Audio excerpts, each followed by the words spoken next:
Oh yeah. Another day, another wind chest. Yes, as you've guessed it, in this video we're going to be adding another wind chest. We've actually got 136 pipes left to go, and this wind chest right here has got 12 of them. If you remember all the way back to the first video where we took the organ out of Joan's house, this one was on its side and the end of the loft conversion room. There was a lot of comments saying, oh, you're not supposed to put those pipes on their side like that.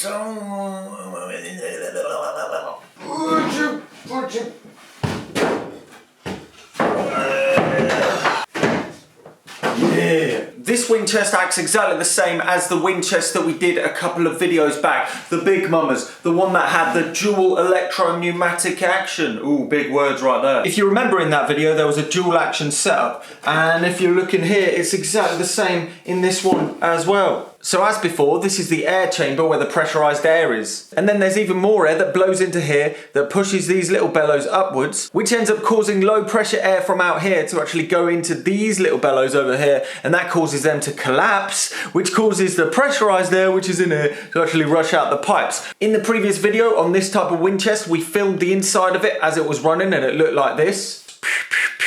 In the other video, you would have seen that pretty much all of these were absolutely broken. So we ended up going with replacing these with solenoids, which ended up reducing the whole complexity of it because this actually needs an extra outside box. This is because that other wind chest that works like this was sat on the staircase for 50 years. This, on the other hand, was sat on the wall in the room and likely it didn't get pushed and poked quite as much. And because of that, every single one of these is actually still intact. And because this one is still intact, it seems a shame to pull it apart. So we're actually going to be using the original electro-pneumatic valves. Ooh. So these function slightly differently to the direct electromechanical relays. This is the top of the electromechanical valve. If we lift this up, and we could get this over, you'll see there's a little bit of metal here that's acting as a valve. Underneath here, we'll have a look in a second, is a magnet, and then that attracts this and pushes it back, causing the air holes to seal up and open up, controlling the airflow that comes out of this hole right here. And their action is adjustable via this screw on the top. So twist this over.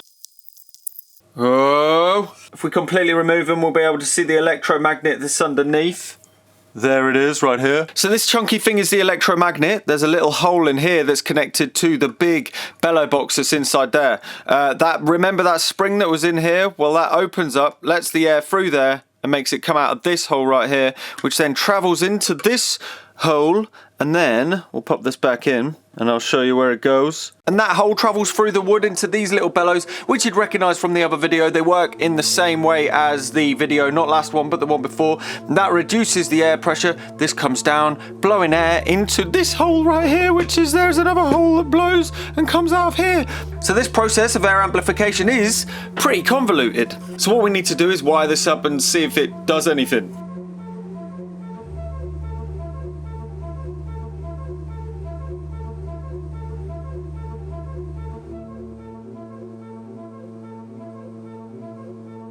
Now, to get the air out of these into the wind chest, originally there would have been lead piping that went from here over to the wind chest, but that is not around anymore, and in the house there was some brittle plastic stuff that all broke up. So I've got this stuff, which is basically windshield wiper hosing, and we're going to glue it in place like this in here, and that is going to take the air over to the places we need to go.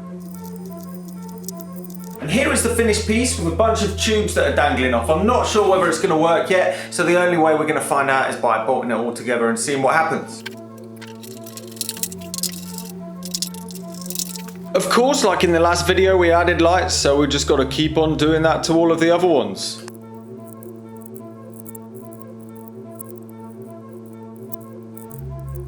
This little metal pipe sends air into this electro-pneumatic control box, and that then controls this via these pipes that we still got to stick in.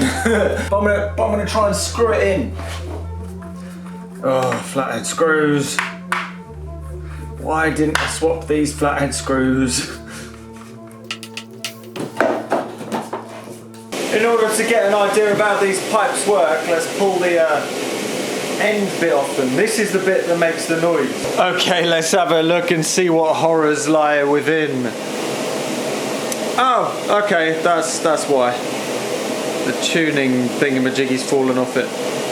These things are really fiddly. I'll just put this in right. So what we have here is a brass reed, and this is what you use to tune it. It moves up and down on that piece of brass, and then the air gets blown into there, causing it to go bzzz, and that blows up and resonates through the actual pipe, which is dangling at the end. So this goes in here like so, like that, and then this goes into that, and then hopefully when I put this in, just start making a noise.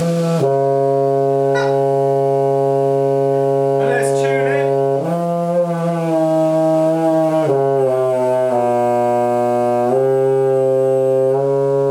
Sounds like a party popper. These reeds, clarinets, I'm not sure what they're called, but they sound pretty buzzy.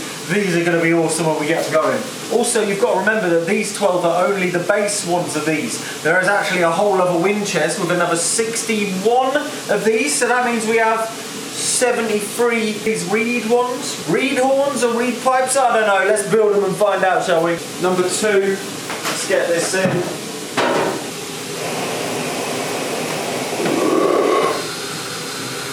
Oh, doesn't quite make much of a noise. What's wrong with this one? Okay, so this one's a little bit wiggly. Got to wiggle it a bit. Stick that back on. If you can't already tell, these are pretty fiddly. Let's try that.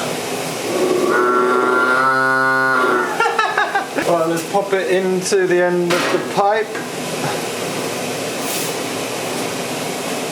There we go.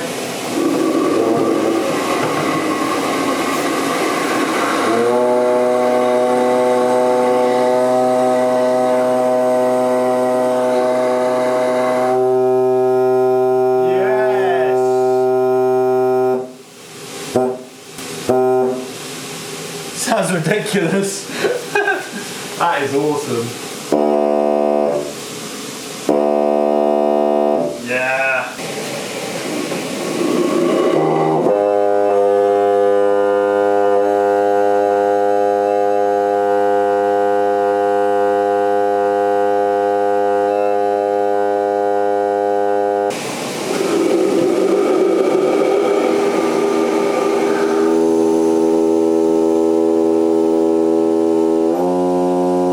They're all a little awkward in their own different ways. Some of them just don't make noise and you have to wriggle it around, fiddle with it and just mess about until it starts doing it.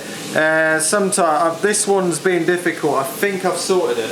Let's just give it a go. Let's give the bottom a go anyway. 1, 2, 3, 4, 5.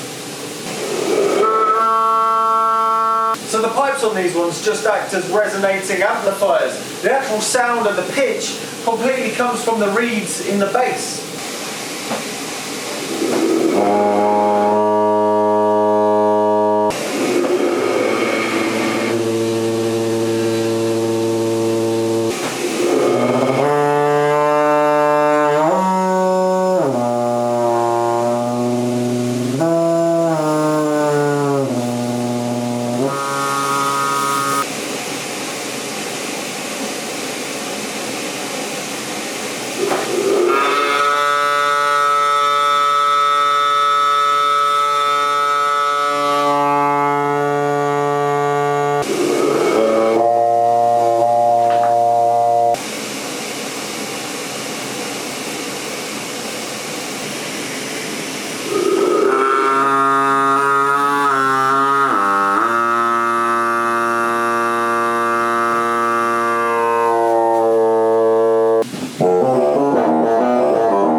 Needs a tune, alright.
amazing. I've installed lights on them.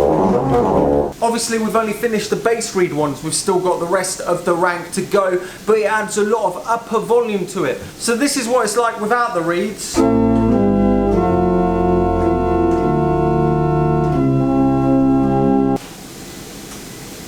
Now let's try them with it.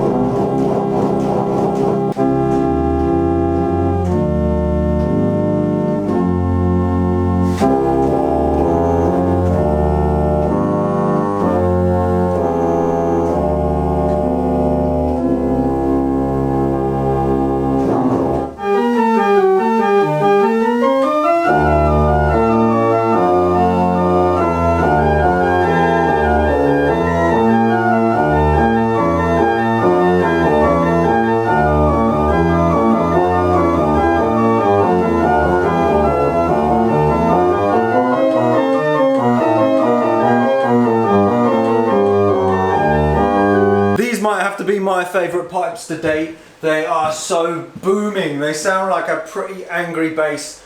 I love them so much. I need to clean up the wiring, but I'll do that in a little bit. We're going to add some more of these, but higher here. They're going to make it really loud, I have a feeling. It's going to be quite amazing. But next we're going to do a little bit of an experiment. You may have seen around the internet some projects that involved automated MIDI controlled pianos, and they were being pushed down and they actually sounded like somebody was talking. What happened was they took a recording of the human voice and split it up in their designated frequencies, and the little windows that actually correlated to that note on the keyboard was split and played. So whenever that frequency happened in the vocal in the recording, that piano note would hit and it would end up just going. However, it's got me thinking right from the start of this is whether the organ is actually able to do it as well. My initial thoughts is it probably wasn't going to work because the solenoids probably wouldn't have worked quick enough to emulate those really quick jolts of frequency that is required to simulate the human voice. However, surprisingly, it sort of worked. It doesn't quite have the transients that pianos have, but regardless, it's got its own voice. So anyway, to play this video out, I'm going to let the church organ do the talking.